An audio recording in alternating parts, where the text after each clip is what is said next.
Hello guys, welcome back dito sa Kuya Jericho TV. At sa video ngang ito, magpapalit tayo ng LCD o ng screen ng isang Samsung A10. Guys, kung gusto mong mapanood kung paano palitan ng LCD ang Samsung A10, tapusin mo lang ang video ito at sana wag mong kalimutang i-like ang video ito at mag-subscribe sa aking channel. At pakihit mo na din ang notif bell para updated ka sa lahat ng mga videos na i-upload ko. At yan na guys, magpalit na tayo ng LCD ng Samsung A10. Simulan na natin ang video. Samsung A10 at ang issue nito guys, LCD issue. Hindi nga guys gumagana ang LCD dito. Tinesting ko din. Isinaksak ko siya sa charger pero nagba-vibrate lang at walang lumalabas. And guys, kaya magpapalit tayo ng LCD nitong Samsung A10.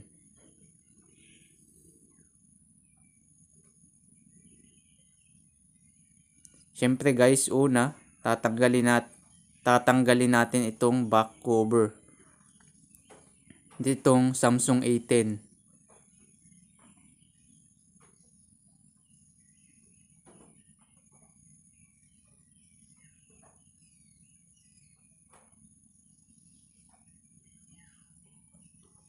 Ayun guys, natanggal na natin yung back cover. Sunod naman nating tatanggalin itong cover ng board.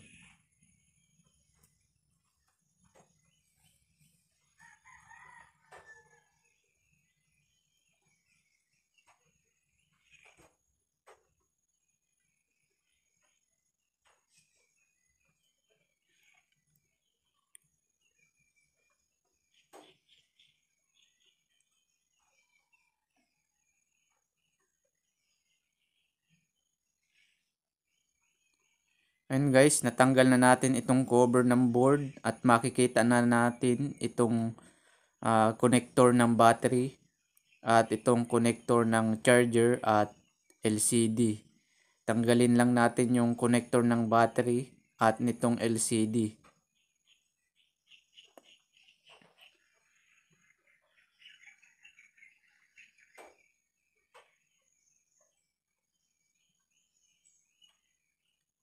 Ayun guys, natanggal na natin yung mga connector at sunod na nating tanggalin itong mismong LCD.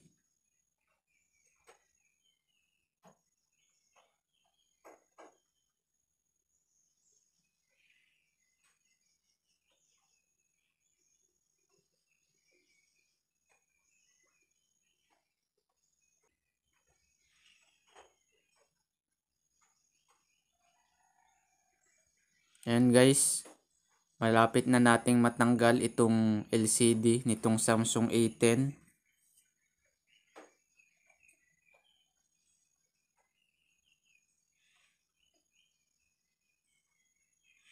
Ayan guys, napag-iwalay na natin yung body nitong cellphone saka itong LCD.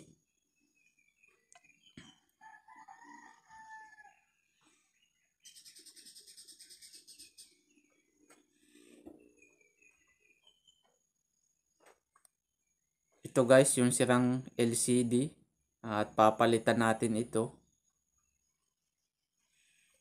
Siyempre guys, bago tayo maglapat ng LCD dito sa cellphone, lagyan natin ng pandikit.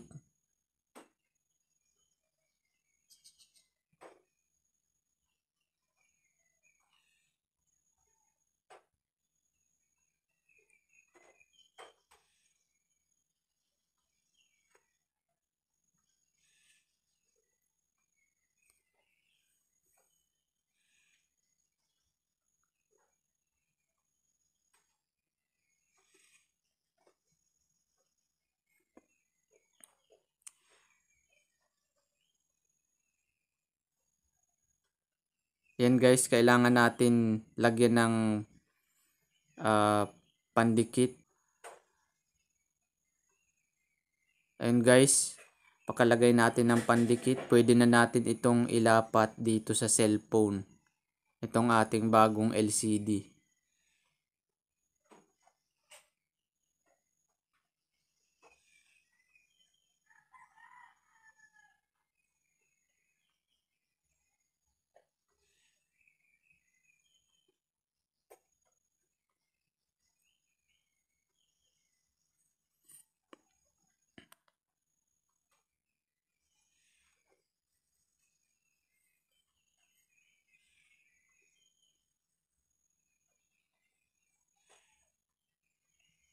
Ayan guys, pakalapat, ilagay na natin o i-connect na natin itong connector ng LCD dito sa motherboard.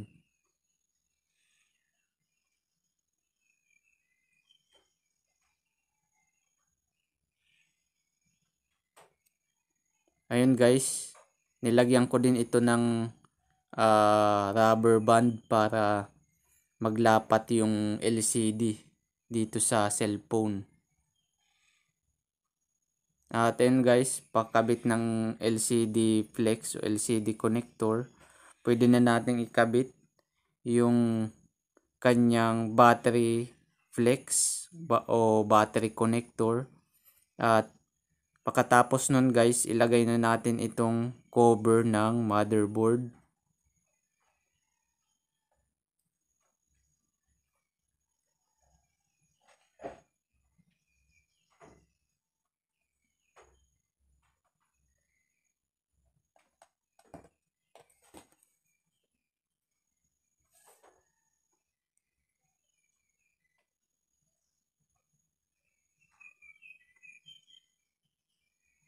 At pagkatapos guys, ilagay na natin itong back cover nitong Samsung A10.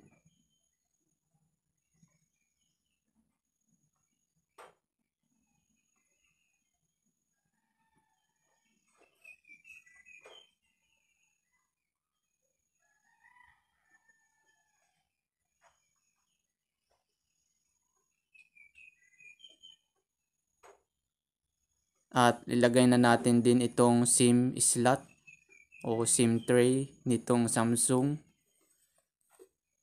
At ayun guys, tetestingin na natin itong Samsung A10. Ayun, working at success, gumagana yung kanyang LCD na bago na kinabit natin. At ayun na guys, kung nagustuhan mo ang bidyong ito, huwag mong kalimutang mag-subscribe sa aking channel at salamat sa panonood guys.